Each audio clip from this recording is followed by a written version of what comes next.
Let's take a look at number 9 from 2.2. So it says the functions f and g are defined as f of x equals x minus 5, g of x equals the square root of x plus 8. Find the domain of f, g, f plus g, f minus g, f times g, f times itself, f divided by g, and g divided by f. All right, so why don't we start off by finding the domain of f, okay? So if we're looking for the domain of f, well, notice that f has no fractions and no radicals. So at this point of the game, because sorry, you guys. At this point in the game, we don't have other functions yet. So right now, currently, the only time that we're going to get domain restrictions is when we have a square root or a fraction. Well, it doesn't have a square root or a fraction, which means no domain restrictions. So its domain is going to be from negative infinity to infinity. Now let's get the domain for g. G does have an even indexed radical, so it is going to have a domain restriction. So remember, we can't square root negative numbers. We can only square root 0 or higher. So the stuff underneath the radical, the x plus 8, it has to be 0 or higher. Or another way to say that in math is it has to be greater than or equal to 0. So we're going to solve this inequality. We'll go ahead and subtract 8 from both sides. And we end up with x is greater than or equal to negative 8. So we're going to put negative 8 on a number line. Greater than negative 8 would mean to the right, because that's where the greater numbers are. Now, because this inequality has the line underneath, it has the or equal to, we are going to use a square bracket. So the domain of g is going to be square bracket, negative 8, all the way to positive infinity. Okay, so these are going to be our answer to the first two. Let's go put them in, make sure they're correct before we continue on here.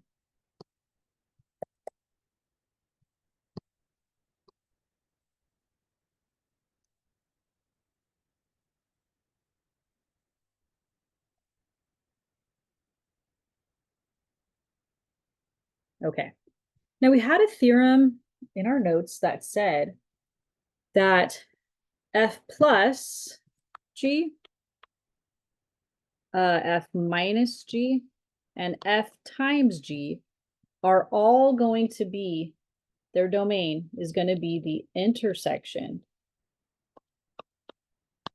of f and g. So what we're going to do is we're going to look at a number line for f, look at a number line for g, and we're going to write down what the intersection is. Okay, well, f is negative infinity to infinity. G is square bracket on negative 8 all the way to infinity. The intersection means the overlap where you've been double shaded. Right in this area, we haven't been double shaded. We've only been shaded for f. So I'm not going to count that. Here I've been double shaded. This is the overlap for these two. And so this is the region that I'm going to count. So the intersection of the domains of f and g are going to be from negative 8 all the way to infinity. So that's the answer for a lot of them. That's the answer for f plus g, f minus g, f times g. So let's go put that in. So f plus g is going to be negative 8 to infinity. And I'm going to go ahead and copy this. I'm just going to hit Control C so I don't have to keep typing it. And then Control V. And then Control V. Okay. All right, so now we're getting to f with itself. So if you were to take the intersection of f with itself, right? Okay, so consider you have f, right? And then you have f again. Well, the intersection where we've been double shaded, right? That's going to be all of it. So it's going to be from negative infinity to infinity. So in general, when a function is being multiplied by itself, its domain will stay exactly the same. All right, so let's go ahead and put negative infinity to infinity. So if it had been g with itself, g times g, right? Then it would have been this bracket negative 8 to infinity because it would have just been g's domain. All right. Now we start getting a little bit more, intense. So, or a little more difficult.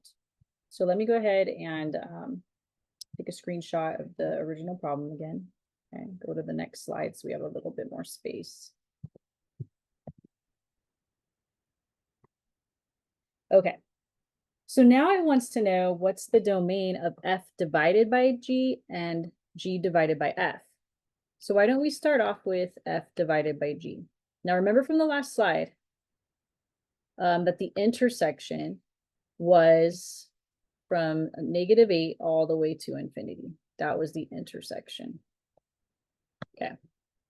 So if you look at our notes, it says that the domain of f divided by g is going to be the intersection, except any values that will make the denominator 0, we have to exclude because we can't divide by 0. So what we have to do is we have to look at this function g, and we have to figure out, well, when is that going to equal 0, right? So you can square both sides to get rid of the square root. And then you end up with just x plus 8 equals 0. And then you can take away 8 from both sides to just get x by itself. Now you don't have to do all that math if you can see it. If you just look up here and you're like, hey, what's going to make this be 0? Well, -8 plus 8 is 0. Okay, cool. So -8's the answer. I'm giving you a method in case you can't see it, but I think most of us could see that -8 plus 8 would make 0. All right, so this is a value that we have to exclude. So we're going to take the intersection, but we're going to remove -8. So that means that our final answer here is we can't square bracket the -8 because that means include -8. We're going to have to take -8 and put a parentheses on it. That's what tells people to not include it. Okay, so it's going to be parentheses, -8 to infinity.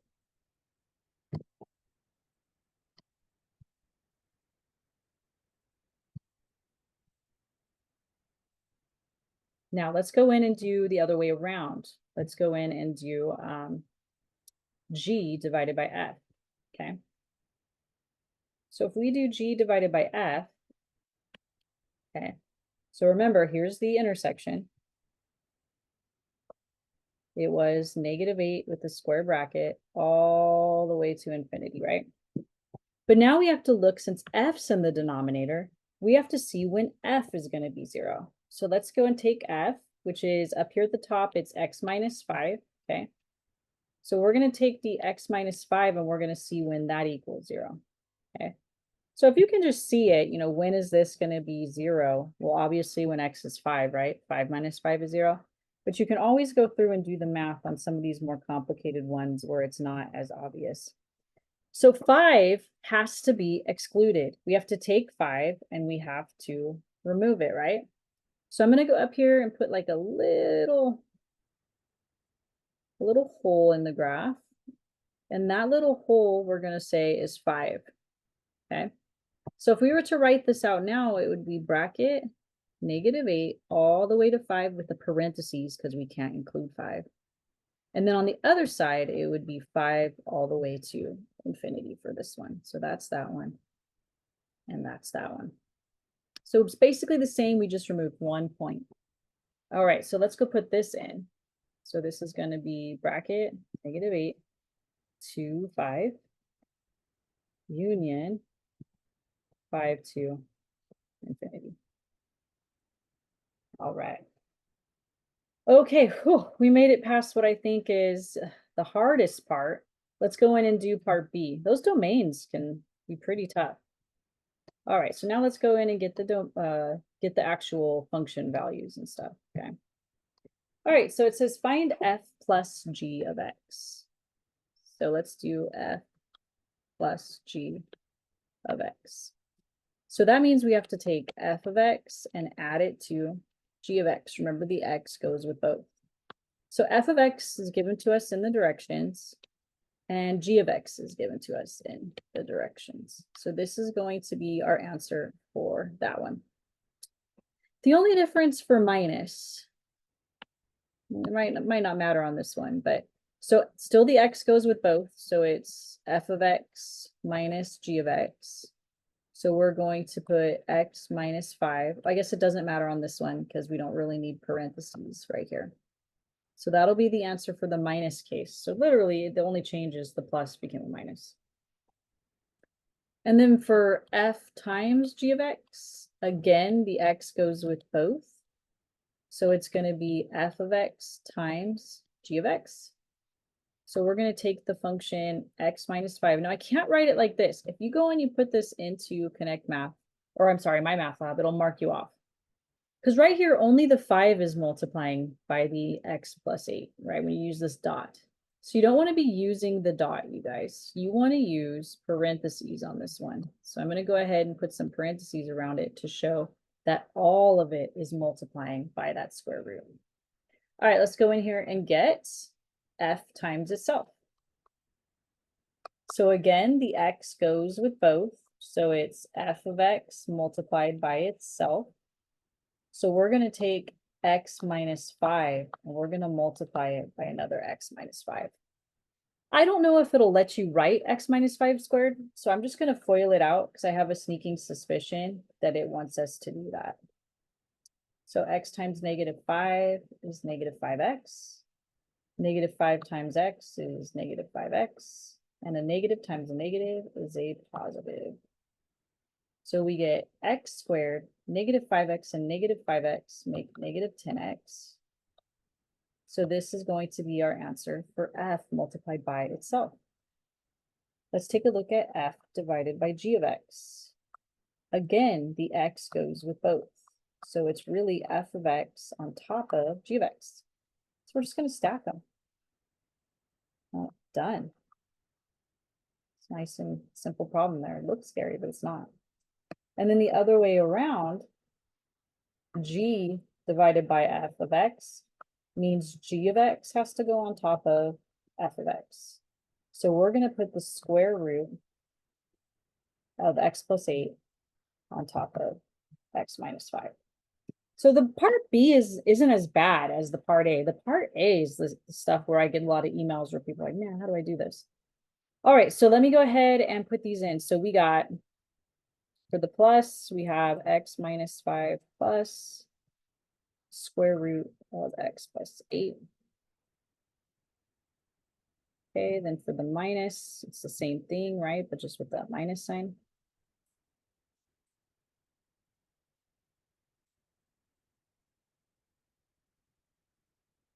And then for the times, we said, hey, don't forget your parentheses around that x minus 5, or you'll get it wrong.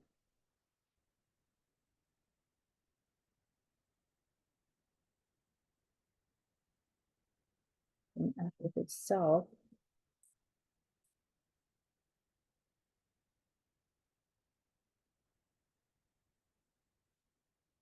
All right, then f divided by g. So we need the x minus 5 on top, huh? And then the square root on the bottom. And then flip it other way around.